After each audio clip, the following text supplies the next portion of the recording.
हाँ जी, तो बच्चों आज का जो हमारा टॉपिक है वो है टाइप्स ऑफ चार्ट डिस्ट्रीब्यूशन के बारे में कि किस तरह से चार्ट डिस्ट्रीब्यूट होता है डिफरेंट शेप्स के अंदर। तो देखो बच्चों, वो सबसे पहले हमारे पास 4 टाइप्स होती हैं चार्ट डिस्ट्रीब्यूशन की, जैसा कि आपको नज़र आ रहा है there are 4 types of charge distribution.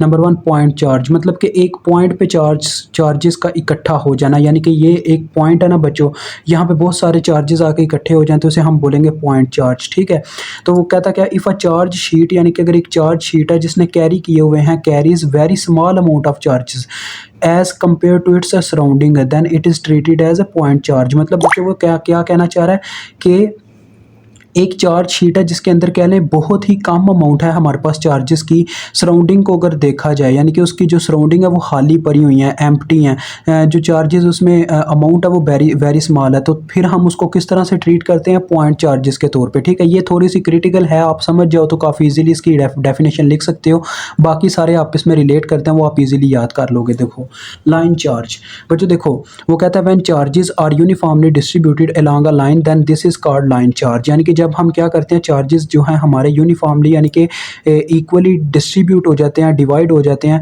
Along a line, एक लाइन के क्रॉस, तो उसको हम क्या कहते हैं, लाइन चार्ज कहते हैं। ठीक हो गया। आगे वो कहता था charge distribution of line charge is as follows, यानी कि उसका फार्मूला क्या है।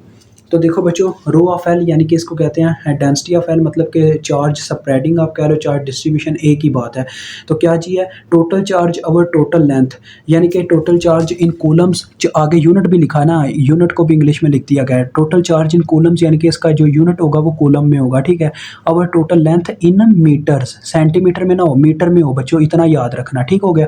उसके बाद फॉर फाइंडिंग क्यू, कभी कभार ऐसा भी होता है बच्चों, आपके क्वेश्चन आ जाता है कि हमें चार्ज फाइंड आउट करके दें अगर आपको दी गई हो, यानी कि क्या नाम है इसका, charge distribution of line charge दिया गया हो। ठीक है बच्चों, तो देखो इसका फार्मूला क्या है, Q is equal to integration according to length, यानी कि इसकी जो लिमिट्स होती हैं वो लेंथ वाली होती हैं। ठीक है बच्चों, डेरिवेटिव ऑफ क्यू, तो डेरिवेटिव ऑफ क्यू की जगह क्या पुट हो जाएगा, rho of L D L, यानी कि क्योंकि हमारा जो इसके अंदर चार्ज है बच्चों, आपको पता है डी और जो इंटीग्रेशन होता है, डेरिवेटिव और इंटीग्रेशन ये कैंसल आउट हो जाते हैं, तो Q is equal to Q, एक ही बात है। लेकिन यहाँ पे देखो, आगे आ जाओ, अब हमारे पास यहाँ पे मतलब कि डिफरेंस इन क्यू क्या आया था, वो था अपना यानी कि चार्ज डिस्ट्रीब्यूशन ऑफ जो लाइन चार्ज था, line charge into derivative according to length, यानी कि जिसके अकॉर्डिंग मतलब कि आप बात करोगे उसके अकॉर्डिंग ही डेरिवेटिव लोगे। अगर सरफेस की बात होती है फिर हम ds लिख देते हैं, ये ओपन सरफेस का बच्चों फार्मूला है। क्लोज सरफेस अगर हो ना तो हमारा ये जो स्पेसिफिक इंटीग्रेशन यहाँ पे अप्लाई हो जाती है। ठीक है, कर्व्ड इंटीग्रेशन भी हम ये करते रहे हैं, इंशाल्लाह आपको समझा दूंगा जब न्यूमेरिकल आएगा। तो क्योंकि मुझे लगता है बच्चों कि आपके पेपर में जो आएगा ना वो इस टाइप का क्वेश्चन डाल दिया जाएगा। तो देखो सरफेस चार्ज आ जाते हैं, देखें ये भी उसी तरह से ये जैसे लाइन चार्जेस थे, बस थोड़ा सा इसमें फ़र्क है। When charges are uniformly distributed, जब चार्जेस को यूनिफॉर्मली डिस्ट्रीब्यूट कर दिया जाए अवर टू डायमेंशनल सरफेस, क्योंकि बच्चों आपको पता सरफेस 2 डायमेंशनल में होती है, मतलब कि एक साइड उसकी लेंथ होती है जिसे हम बेस भी कहते हैं, और एक साइड उसकी क्या होती है, विड्थ होती है, तो वो बनता है एरिया, और सरफेस एरिया की फॉर्म में होती है। This is called surface charge. ठीक है, अब नेक्स्ट पेज पे चलते हैं बच्चों। तो उसी तरह से हमारे पास फिर से वही point, the charge distribution of surface charge is, देखें इसको प्रेजेंट करने का तरीका है रो एस। ठीक है, तो total charge in coulombs over total area in a square metre, क्योंकि बच्चों एरिया होता है स्क्वायर मीटर में, लेंथ मल्टीप्लाई बाय विड्थ करें तो हमें मीटर का स्क्वायर मिलता है। ठीक है, और ये मीटर में होना चाहिए, सेंटीमीटर में नहीं होना चाहिए। देखें ये इसने बोला हुआ है फार्मूले के अंदर, तो इस चीज़ का आपने ध्यान रखना है।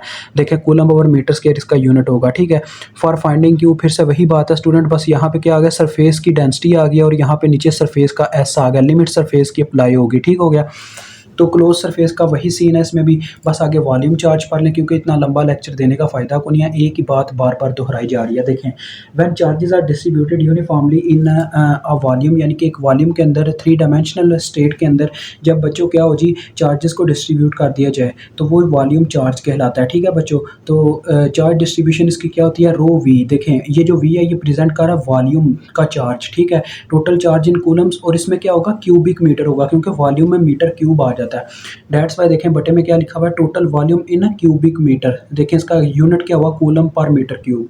तो देखें क्यू अगर हम फाइंड आउट करना चाहें तो वही बच्चों फार्मूला, बस यहाँ पे अब वॉल्यूम की लिमिट आ गई है। तो देखें row of V D V आ गया, ये ओपन वॉल्यूम के लिए, और जब क्लोज्ड वॉल्यूम होगा तो फिर क्या होगा, ये अपने पास स्पेसिफिक इंटीग्रेशन अप्लाई हो जाएगी। तो मैं इंशाल्लाह स्पेसिफिक इंटीग्रेशन का सारा कंसेप्ट लेके आपको इसका न्यूमेरिकल इसके ऊपर, यानी कि एक ही न्यूमेरिकल हम करेंगे लेकिन आपको वो हर तरीके से समझा दिया जाएगा जो मतलब कि उसको लिया जा सकता है। मुझे लगता है कि जिस तरह से आपको क्वेश्चन बताया गया था, आपके टीचर ने जिस तरह से आपको क्वेश्चन बताया, तो वो क्लोज सरफेस वाले से पंगा लेने वाले हैं, जिससे हमारा कोई कहने कोई काम खराब हो जाए। लेकिन इंशाल्लाह मैं आपको समझा दूंगा मैथ फ्रेंड क्यों आपके साथ है, ताकि आपकी मदद कर सके।